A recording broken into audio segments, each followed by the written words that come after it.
यति बेला दर्शकबिन नमस्कार। यातायात व्यवसायीले गरेको आन्दोलन यति बेला गाडीहरू सबै रोकिसकेका छन् र लगातार दुई तिन दिनदेखि कन्टिन्यू गाडीहरू रोकेका छ। देख्न सक्नुहुन्छ यता पुरै पुलिस प्रशासनको पुरै ठुलो भिडमा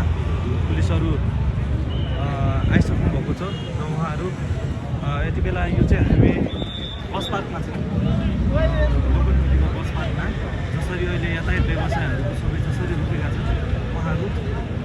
यो बसको यो गतिविधि हेर्न सक्नुहुन्छ। भित्रको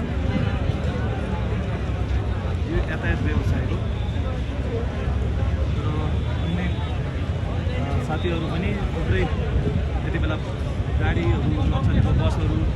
सार्वजनिक बसहरू यातायात नखुलेको र जनतालाई त्यत्तिकै पनि जनता आक्रोश भएको बेला देशभित्र विभिन्न दलका र विभिन्न अन्य आम जनताहरूको पनि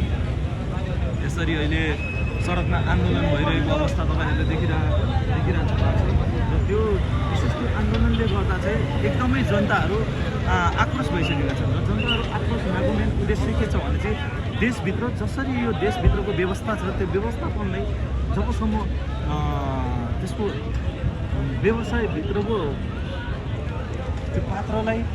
नफेर्नसम्म यो देशको उँभो गति लाग्ने